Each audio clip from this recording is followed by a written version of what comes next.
Today we're going to talk a little bit about motivating our people and mobilizing them toward evangelism. And the goal here is friendship evangelism. Follow me as I follow Christ.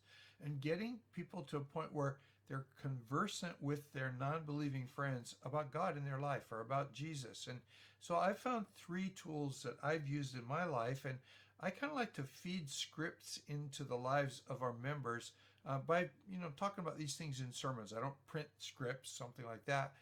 But just this is what I've done. This is what's worked for me. This is who told me about it. This is how I learned it. And here we go. So I have one friend who, he'll be talking about baseball or cars or women or whatever, and slap his friend on the shoulder and go, "So tell me, what do you think about God?" And it's kind of a what do you mean what I think about God? Well, tell me what you think about God. And sometimes the answer is, I hate God, I hate my parents because they dragged me to church, whatever. But they're going to spit out what they think about God, because everybody has a theology. Whether it's a theology or an anti-theology, they have a theology. And then after you listen to them and don't preach at them, they're going to ask you, what do you think about God? Now here's your turn, again, not to be preachy, but just to talk about God and what he's done in your life, whatever. Make it so it's fair and legal to have God in the narrative that you call your friendship. The second question is a lot like it, and it kind of goes this way. We've just come through this really trying time, this election. It's really goofy. Our country seems to be all divided. What do you think God thinks about stuff like that? Or if God could tell us, what he'd like to say to us through the events that are going on, what do you think he would say to us? What would he say to you? And again, you just let the conversation roll where it's going to roll. Now, the reason I think most people are afraid to talk about God is they're afraid that somebody's going to ask them a hard question that you can't answer. And so what I teach our people is that you just, there's Wikipedia, there's the internet, there's all kinds of opportunities to find answers to questions. And so just turn it back around and go, I don't know the answer to that question. Why don't you and I look it up on the internet this week, and we'll get together next week and talk about it and just share what we've learned and just kind of keep the dialogue going, because that's how people gradually move toward faith in Christ. The third tool for me is to pray with people.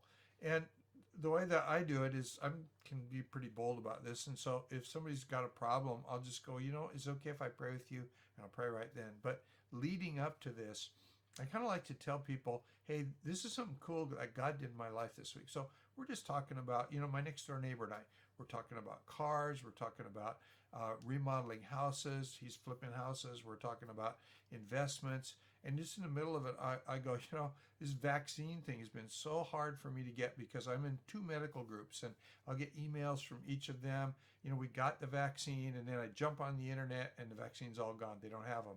And so I was in this little prayer group that I'm with, and a lady was brand new. I don't even know her. I asked for people to pray that my wife and I could get vaccines, because I want to get to traveling again and doing what I do. And 2 days later, this woman who I don't even know made contact with another woman.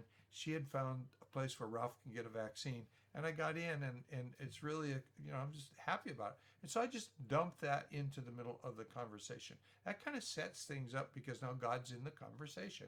And so when my friend has a problem, I'll just say stuff like, well, I pray every morning, get up, read my Bible, drink my coffee, and I pray a little bit. Could I have your permission to pray about this? And as soon as they give you permission to pray, they have brought God into the conversation. In fact, I've never been turned down when I've asked somebody if I could pray for them. I've had people who are rank atheists agree to let me pray for them. I've had some guys just kind of get a big old tear in their eye and whatever.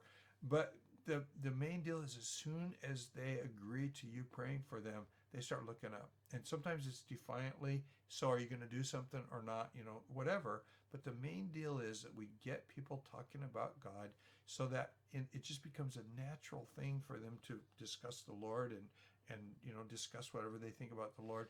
And then it gets your people sharing what's going on in their spiritual life, and that's what draws people into a relationship with Jesus.